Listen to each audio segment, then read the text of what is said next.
Hi, welcome to Dad Drinks, where every pour tells a story. I'm Dad.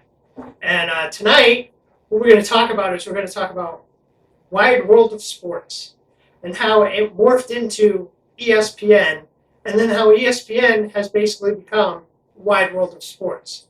But first, if we're going to tell a story, we need to have a drink while we're telling the story. So the drink we're going to make tonight is this drink called the Pimms Cup. Now, if you've been in New Orleans, you know that's one of New Orleans' drinks, along with things like the Hurricane and the Sazerac. But the Pimms Cup, and the reason why I selected it for tonight, is actually the official drink of Wimbledon, because Pimms #1 is made in England. It's basically a gin-based liquor, and basically the only thing I've ever seen it used for is in the Pimms Cup. So let's make that. So the first thing you want to get is we're going to do 2 ounces of Pimms #1. I wonder if they have like a Pimms #8. Like, is it like Mambo's? Like, is there a Pimms 1 through 5? And whatever happened to Mambo's 1 through 4? Ever wonder about that? Anyway, okay, 2 ounces of that. Then you're basically going to get about ½ ounce of lemon juice. So we're going to do some fresh lemon juice. So roughly 1 lemon is going to get you about ½ ounce, somewhere around there. That looks about good. There's a little seed. Let's make sure the seed doesn't end up in there, because that would be bad. And then the only other thing you're going to do, top it off with ginger ale.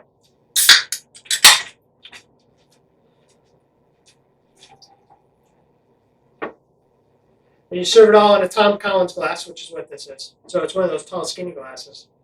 It's also good for things like gin and tonics. So we're going to try and get that without all the foam. And then you want to garnish it with, and this is weird, with a couple of cucumber slices and a strawberry.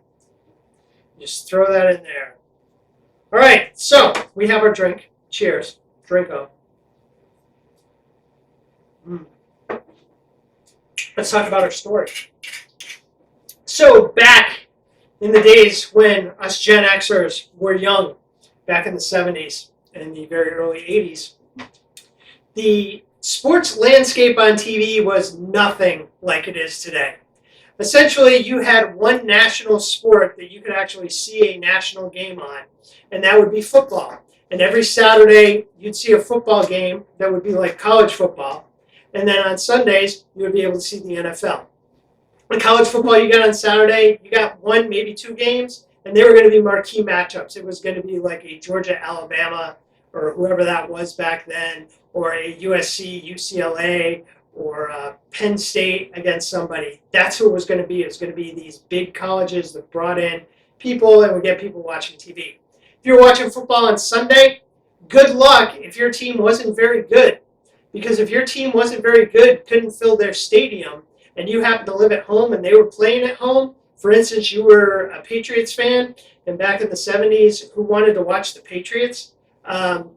If you lived in the Boston area, and they didn't fill up Sullivan Stadium, Schaefer Stadium, Foxborough Stadium, whatever it was called, in the various incarnations. They didn't fill it up. The NFL blacked it out. You couldn't watch your home game, and you'd get a game like Pittsburgh versus Cincinnati on whoever's carrying the AFC at that time, which I think was CBS. And that's what you'd get. And if you got lucky, maybe someone, around Thursday or something, they would start floating these rumors that the stadium hadn't been sold out yet. And someone like Gillette Company in Boston, or some other company, or some owner would turn around and go, I'm going to buy up the rest of the tickets so my fans can see the game on TV. Okay, so that was football. That was it. That was it for national stuff, where you could actually see a game nationally. Baseball was local. I grew up in northwestern Connecticut, and our cable company, for whatever reason, decided that they were going to carry stations from New York City, not from Boston. So I got Channel 11 and I got Channel 9, WPIX, WOR, and I could watch the Yankees or I could watch the Mets. And that's what I would do on like Friday nights. I would sit down and flip on WPIX and I would watch the Yankees. And then on Saturday afternoons and Sunday afternoons, that's what I'd watch. Basically from, April right through to September. The championship, the league championship series, those weren't carried on network. That was whoever happened to have the game. So if the Yankees were in the league championship, you got to watch the Yankees broadcast and listen to Phil Rizzuto talk about, the Yankees beating the Royals. Basketball, the NBA Finals up until 1981 were shown on tape delay at 11:30 at night. CBS had the contract to carry it. CBS would show them at late night after the news. And that was because at that time, the NBA Finals happened in May. May was this thing back when we had network TV that was called sweeps, which is when the networks would put on all their really good shows and try and get as much ratings as they could because that's how they set their ad rates for the next year. And hockey, forget hockey. Hockey was completely and totally local. You didn't see the NHL playoffs at all on TV in the United States until sometime in the 90s. And that was it. That was even after the Americans won the Olympics. It didn't matter. It just wasn't interesting. I know watching New York TV, I don't ever recall seeing the Rangers or the Islanders on those TV stations. So I don't think they were carried in New York. I don't know if in Boston, I know that part of the ownership group at the time that owned the Bruins also owned a TV station. So Channel 38 might have carried it in Boston, but I don't know. And then I don't know, what it was like out in the Midwest, like out in Chicago or Detroit or those areas. I mean, in Canada, of course, you could always see hockey, and every Saturday night you had Hockey Night in Canada. But that was Canada. So what were our options? Well, basically, to see anything outside of football, our option was this.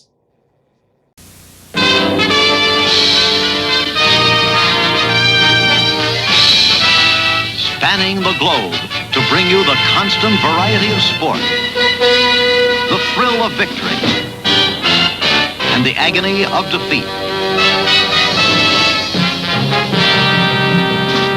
The human drama of athletic competition.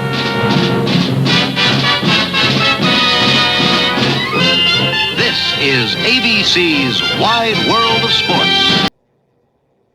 That's right, ABC's Wide World of Sports. You would sit down on a weekend, you would, as a child, as a Gen X child, you would watch your cartoons, you then do, a little bit of stuff in the afternoon, and then roughly around 2 o'clock, sit down in front of the TV, turn on the ABC affiliate, and listen to that theme song, and then watch that guy come screaming down the ski jump, and then go flying off the end in the agony of defeat. So that was it. That's what we had. We had Wide World of Sports. Wide World of Sports actually started on ABC back in 1961 in April. And it was only predated by one other, it's called a sports anthology show, which was CBS's Sports Spectacular. And then somewhere around the 80s, NBC, after they got one of the Olympics, they got the rights to one of the Olympics, basically came out with this thing called Sports World. So that was it. You had your three major networks, ABC, CBS, NBC. So ABC had to find something to fill the time because they didn't have Monday Night Football yet, and they didn't have a football contract for the fall. So their football was basically college football on Saturdays, and Keith Jackson, and then Sundays it would go over to NBC and CBS, who would basically show the NFL games. So ABC had to come up with this thing, and they came up with Wide World of Sports. And Wide World of Sports was anything and everything you can think of. I mean, they would cover everything. The only thing was, most of it was on tape delay. You never saw anything live.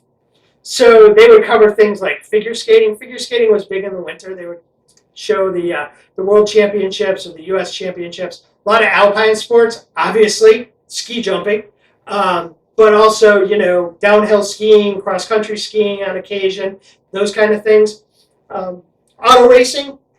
So just to go back to everything was on tape delay, the 1970 Indy 500 ABC showed on June 6th. If you follow racing, you know that the Indy 500 is always on Memorial Day weekend. June 6th isn't Memorial Day weekend. So you had a chance to basically read who had won the race and what had happened. And then if you really, I guess, were interested in it, you could tune in a week later and watch it on ABC. Same thing with boxing. Most of their boxing stuff, and they were mostly championship bouts because they didn't have pay-per-view back then, those were all seen on tape delay. Okay, the only people who saw the Thrilla in Manila live with Ali and I believe that was Frazier, the only ones who saw that live were a very small number of people who were like the initial subscribers to HBO. That was like the first sports thing that HBO ever showed. And then what happened was about a week later or a week and a half later, then they showed the highlights on Wide World of Sports. And of course, probably the poster child for Wide World of Sports, outside of Jim McKay and Howard Cosell, was Evel Knievel. If Evel Knievel was jumping something, you were going to see it on Wide World of Sports. So that was what it was. That's what we got to watch. That was it. Because there wasn't anything else. There were no regional sports networks. ESPN then comes along. On September 7th, 1979, what happens is a guy who got fired from the Hartford Whalers, who was a marketing guy, and his son, they find some studio space in Bristol, Connecticut. They were originally going to go into another town in Connecticut. I think it was Southington. But Southington said, no, you can't put up all those satellite dishes. Bristol said, sure, we don't care. And if you know that area, basically the studios for ESPN are essentially right across the street from an amusement park, Lake Compounds. So basically that was an area of Bristol where the town fathers of Bristol were like, we don't care, just build whatever you want. So these two guys, this father and son, got together, bought themselves a studio space, and as I said, September 7, 1979, ESPN premieres. The Entertainment and Sports Programming Network, because that's actually what ESPN stands for. It actually stands for something, it's just not a bunch of letters. So ESPN goes out, now these two guys, right, like I said, they had both been fired from the Whalers. They were both working as marketing guys. So ESPN's got to fill up the time. You got to fill up 24 hours a day, 7 days a week, 365 days a year with sports. So they knew guys in the NHL, so they went to the NHL and they said, hey, you want to grow, we want to grow, how about we get together? Because at that time, ESPN was not the behemoth it is now and didn't have all the money it has. So they had to go on a shoestring. So their first real big sports thing was the NHL. And I think to a large extent that's what grew the NHL, because before then there were no NHL teams in the South. There was nothing, basically south of the Mason-Dixon line outside of the Capitals. That was it. So I think that grew it because what you had all these snowbirds from areas like New England and Minnesota and Michigan who had watched hockey, couldn't watch hockey because it was based on a local thing. So what they did was they went out and were able now to watch hockey because it was on ESPN if their cable network carried it. So then ESPN grows from there. They start, showing all kinds of stuff that normally wouldn't have gotten shown nationally. You want to see Boise State play Appalachian State on their signature blue turf in Boise? ESPN's got you covered. Thursday night, we'll show you a football game. Show you a college football game. You want to go see rodeo? Hey, we got you covered. We'll show you rodeo. So they started showing all this stuff. All these sports that used to be things that Wide World of Sports would cover, but now ESPN was showing them and they were showing them live. So ultimately, ESPN starts to run out of time. There's not enough sports. There's not enough space on their station to show all these sports. So what do? They say, let's spin off. Let's set up another network. We're going to call it ESPN, the Deuce. That's originally ESPN. That's what it was. It was the Deuce. ESPN was the mothership. And what they would do is they would show all kinds of other sports on ESPN too. So they took a lot of these sports that they had started out with on ESPN, moved them over to ESPN2 because now ESPN's got college football games, they've got Sunday night football, they have college basketball, they've got March Madness, they have all this other, mainstream stuff. So we need to move this other stuff, things like bowling and, the first 2 days, the Thursday, Friday of a golf tournament and, tennis tournaments. outside of like, the Grand Slam ones. So all those things get moved over to ESPN2. But then the thing was, ESPN realized that they were wasting a lot of time on the mothership, because at that time, they would show SportsCenter for 6 hours a day. It would start at 6 in the morning, it would end at noon. And that would be SportsCenter all day. And I mean, it wasn't like 6 hours of SportsCenter. It was a 1 hour block of SportsCenter, and then they, do that same 1 hour block again and do it for 6 hours. They didn't repeat it, it was all live, but they just do it over and over again. What they realized was, who's watching this from basically about 8 or 9 in the morning till noon? Really no one. The guys who are watching this are guys who get up at 6 a.m., go to the gym, and they're watching it while they're at the gym. It's guys who are getting up and watching it while they're getting ready to head out to work. So they really need probably those first 2 hours. So they said, what are we going to do? Hey, we had this great idea with the Deuce. Why don't we spin off another network and we'll call it ESPN News? So they spun off ESPN News. Then they realized at that point, ESPN joins the ABC family with, I believe at that point it was just Cap Cities. It wasn't part of Disney, but it ultimately becomes, ABC Disney. And they join that, and they inherit all of the programming from Wide World of Sports. We go, what are we going to do with this? Hey, let's spin off another channel. We're going to call it ESPN Classic. And they spin off ESPN Classic, and they start to put that on there. And at that time, there was no NFL network. There was no MLB network. So they also had a lot of this stuff from NFL Films and from whatever the Major League Baseball version of NFL Films is. So they could go back and they could show things like Super Bowl III, where, Namath beats makes the guarantee that the Jets are going to win, and then the Jets, beat the Colts. So they had all this stuff. So basically, then what happens? 2004, this interesting little movie comes out, Dodgeball, a true underdog story. And in Dodgeball, if you know the movie, you know what happens. They go to Las Vegas to the Dodgeball Championships, and it is being covered by ESPN 8, the Ocho. And who, of course, can forget Cotton and Pepper, the play-by-play and color guy for the Dodgeball tournament and the Dodgeball Championship. So this is a joke, right? Everyone looks at it when they're watching the movie back in 2004. Okay, this is funny. Yeah, ESPN, the Ocho. Look at how many channels they have. Yeah, we can see that happening. Well, some bright guy in the marketing department at ESPN goes, wait a second. That is a cool idea.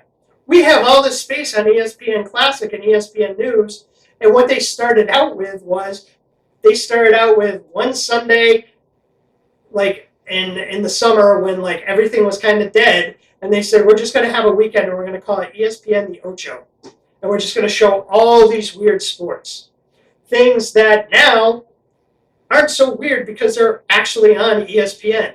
Things like cornhole. Mrs. Dad Drinks and I, when I got sick and we were sitting in Houston at the airport, we actually watched the World Championships of Tag that was being broadcast on ESPN. This is something that would have been a Wide World of Sports 25 years ago. Now it's on ESPN because they got to fill the time. So that's how it's happened. Wide World of Sports became ESPN. ESPN then goes all the way back around 360 degrees and is now, to some extent, Wide World of Sports. You get to watch, sports that's live on the mothership and on ESPN2. And then if you want to watch something weird, Spike Ball, that's another one. You just go over to ESPN the Ocho. You go to ESPN News, ESPN Classic. One of the best things I think you can watch on there is our own hometown team, the Savannah Bananas. And you can watch them play banana ball, which is their own specific version of baseball, and it is nothing like baseball you've ever seen. Go out and see them. They're going to be local. They're on a tour. They're going to be hitting, I think, just about every Major League Baseball park in America at some point over the summer. And you can go watch them. They're selling them out. They sold out Fenway. I believe they sold out Yankee Stadium, Veterans Stadium down in, or whatever it is now, down in Philly, Citi Field maybe.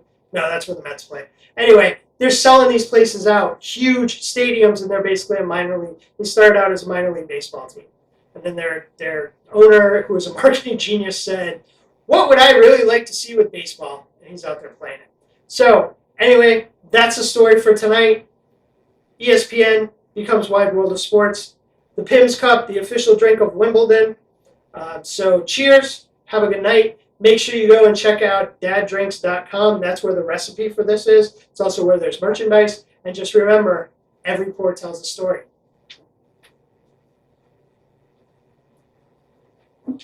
Please hit like and subscribe, and visit daddrinks.com for recipes, merchandise, and more fun stuff.